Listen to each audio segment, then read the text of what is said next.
Bismillah dal leen ak jàmm ñu dikk ak yéen ci li gën a fës yéenikaay l'observateur yéenikaay la ñu koy doore mi xëy naka dellu ci assemblée nationale ak la nga xam te xew na fa démb mu ne assemblée nationale barreau d'honneur récit du projet de loi sur la suppression du conseil économique social et environnemental et du haut conseil des collectivités territoriales njiitu réew mi Bassirou Diomaye Diakhar Faye la nga xam te amoon na ko moo di xemmemte fu tas au conseil des collectivités territoriales ak conseil économique social et environnemental député nag mujj ñu ko topp ci lool dañoo daal di gàntal bëgg-bëggam noonu la ko journal bi di xamle mu ne nag foofee perturbation ak ay confrontation maanaam jàmmaarloo bu métti nga wax ju ñaaw ak li nga xam te moo di règlement de compte moo amoon foofee ca biir assemblée nationale Benno Bokk Yaakaar nag moom moo daal di lëbëje la nga xam te moom moo nekkoon càkkute fu njiitu réew mi Bassirou Diomaye Diakhar Faye ndax nag ñoom itamit daal dinañu cay yokk ci njiital Abdou Mbow ne dañu déposé li nga xam te ni moom moo di motion de censure ngir tas li nga xam te moo di gouvernement bopp Ousmane Sonko te lu ni mel nag ba mooy tuul dana jàll ndax nag ñoom ñu ëpp doole foofee nga xam te ni moom moo di ci assemblée nationale l'observateur nee na nag li nga xam te moo di coowal ONAS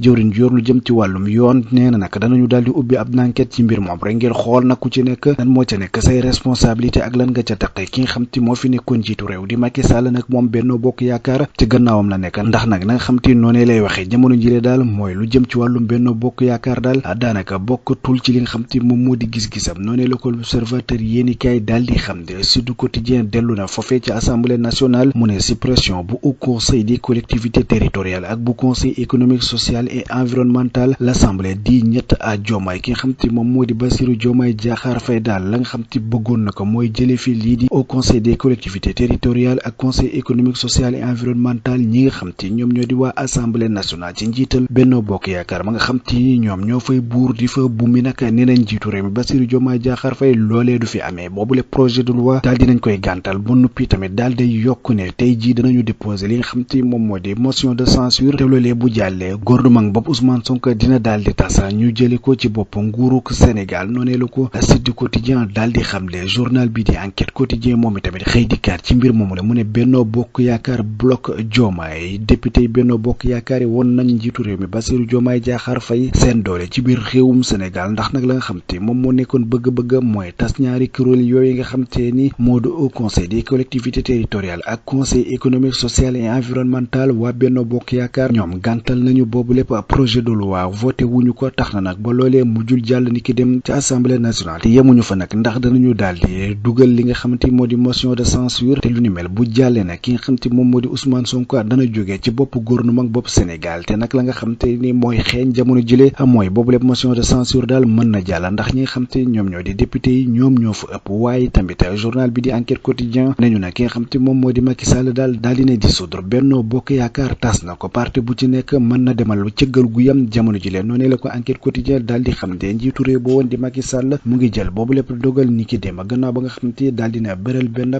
bataaxal ci biir làng ak politique yi noonu la ko enquête yéen kay xam ne waaye tamit mu nañu lu ñeel ci wàllum diplomatie sénégalaise réorientation stratégique su Diomaye Sonko enquête yéen kay dikkaat ci lu jëm ci wàllum jokkalante gi diggante Sénégal ak yeneen réew ak na nga xam te noonu la ko kilifa yu yees yi fas yéene doxale jamono jile yëral journal bi L'As Quotidien xëy dikkaat ci li nga xam te moo ñeel wàllum politique mu ne nag li nga xam te moom moo di Benno Bokk Yaakaar daal kii di président Macky Sall nga xam te nekkoon na ci njiitu réew bu Sénégal moom tas na ko nag la nga xam te def na ko daal mooy Macky Sall acte la mort de Benno Bokk Yaakaar noonu la ko L'As Quotidien daal di titré waaye tamit journal bi wax ci jafe-jafe ji nga xam te ni presse boobu Sénégal am na ko jamono jile mu ne nag groupe Futurs Médias di presse boobu Youssou Ndour ba moytul danañu dàq lu ëpp téeméeri nit ci seeni liggéeykat ndax nag jafe-jafe yi nga xam te ni moom la ñu am jamono jile ci wàllum koom mënatuñu ko boole ak li nga xam te moom moo di liggéeykat yu bëri yooyu la ngir nag ñu daal di jàmmaarloo ak lu ni mel danañu dàq yenn ca liggéeykat ya fa nekk Walfadjri Quotidien moom it tamit mu ne vote de la loi supprimant le conseil économique social et environnemental et le haut conseil des collectivités territoriales camouflé pour Diomaye 83 contre 80 pour les députés de Khalifa ont voté pour mu ne ñi nga xam te nag ñooy député yi ànd ak Khalifa Sall ñoom voté nañu ngir nag ñu daal di supprimer boobu le projet de loi maanaam na nga xam te moom moo di bëgg-bëggu njiitu réew mi Bassirou Diomaye Diakhar Faye moom la député yi Khalifa Sall yi daal di doxale waaye nag boobu le projet de loi daawul jàll ndax nag luy toll ko juróom-ñett fukk ak ñett ci ay député ñoom ñoo gàntal boobu le projet de loi juróom-ñett fukk rek ñoom ñoo ca àndoon noonu la ko journal bii di Walfadjri Quotidien daal di xamle grand panel nañu suppression boobu lépp au conseil des collectivités territoriales territorial ak conseil économique social et environnemental. Le projet bute sur la majorité de Benno Bokk Yaakaar, 83 députés contre 80 ont voté non. Waaye tamit une plénière sous haute tension. La gendarmerie a dû intervenir pour évacuer le public. ñi nga xam te ni ñoom ñoo di way takk der yi dañoo mujj intervenir ca biir saal ba ngir nag jële fa li nga xam te ni moom moo di public bi. noonee la ko le grand panel daal di xam ne. Le quotidien yéenekaay moom itamit xëy na dikkaat ci coow loolee mu ne Benno rejette le projet de Diomaye. 83 députés ñoom ñoo daal di wote non. ña nga xam te ñoom ñoo bëggoon boobu le projet de loi jàll toll na ci 80 députés. kii di Abdou Mbow la nga xam te yokk na ko ci mbir moomu le moo di motion de censure danañu ko dugal tey ji. loolee la muy wund mooy bu fekkente ni boobu lépp motion de censure jàll na gouvernement bopp Ousmane Sonko daanaka léeboo naka luppoon lay mujjee ndax naka danañu ko daal di tas. ki nga xam te moom moo di Ousmane Sonko dootul nekk ilimaani jëruñ ci biir réewum Sénégal. njiitu réew ma dana daal di wutaat beneen gouvernement wutaat yeneen i jëwrin noonu la ko le quotidien yéenekaay daal di xam ne. waaye tamit mu ne nag ki nga xam te ni moom moo di jëwriñ yor lu jëm ci wàllum njàng mi ak njàngale mi ci daara yu diggu doomu yi mu ne naka la nga xam te moom moo ñeel wàllum mise en place des lycées Nations Armées. Le gouvernement change l'orientation des LINEC. Les Échos yéenekaay moom itamit xëy na dikkaat ci li nga xam te moom moo nekk création d'une nouvelle coalition maanaam benn coalition bu jees. Macky Sall nag daal dina tas li nga xam te ni moom moo di Benno Bokk Yaakaar ak parti yi nga xam te nekkoon nañu ca biir. waaye tamit journal bi dikkaat na ci la nga xam te moo xewoon niki démb ci assemblée nationale. mu ne nag Benno veut faire tomber Ousmane Sonko. ka nga xam te moom moo di Ousmane Sonko daal fi mu toll nii moom la waa Benno Bokk Yaakaar bëgg a jële ci nguuruk Sénégal ndax nag la nga xam te xam ne nañ ko démb daal mooy niki tey jii danañoo daal di déposer motion de censure gannaaw ba nga xam te gàntal nañ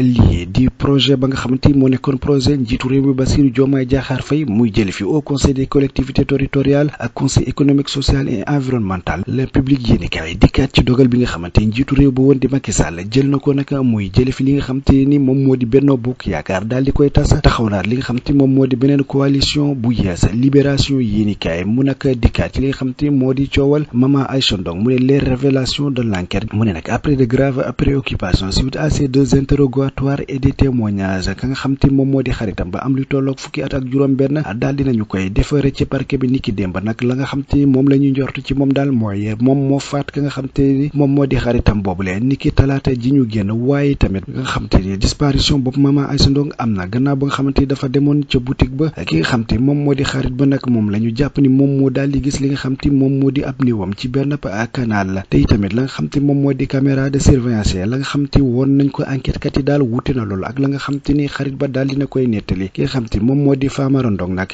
di buy juru ki nga xam te moom la ñu faat sànni ko ci ab canal li nga xam te xam ne na ko daal moom mooy ki nga xam te moo di doomam joojule canal boobee ñu fekk ab niwam dañu ko ca dugal ci force ndax nekkul nag moom moo fa dugal ab boppam ci ak teeyu bakkanam. noonu la ko Libération yéenekaay daal di xam le journal bi tamit dikkaat na ci ki nga xam te ni moom moo di Cheikh Diba la mu bëgg jamono ji daal muy exécution bu arrêt de la Cour suprême. noonu la ko journal Libération yéenekaay daal di xam ne Direct News ne ñu assemblée nationale dissolution bu au conseil des collectivités territoriales ak li nga xam te moom moo di conseil économique social et environnemental daal ni nañuy rejeté boobu le projet de loi. Benno Bokk Yaakaar danañu ci yokk yi tamit déposer motion de censure. Direct News dikkaat na ci na mu gën a yaatu. Le Point yéenekaay nañu nag AGETIP la bamboula di DG El Hadji Malick Gaye la nga xam te def na ko foofee nga xam te moom moo di ci AGETIP daal jàpp nañ ni moo di ak doxalin gu sellul ak salfaañe la nga xam te moom moo di moomeelu ko kër googule lu ñeel wàllu gàmmuk Tiwaawoon ren jile jëwriñ ju yor lu jëm ci biir réew mi ak kaaraange gi di Jean Baptiste Tité la nga xam te xam ne na ko daal moom mooy service de l'État yi danañu respecté bépp engagement boo xam te jël nañ ko foofee nga xam te ni moom moo di ca dëkk bu sell ba di Tiwaawoon. noonu la ko journal bi xam ne l'évidence quotidien nañu nag Diomaye débouté par l'Assemblée nationale ñii di way pancom ndawu réew mi ñoom naka daal dinañu débouté njiitu réew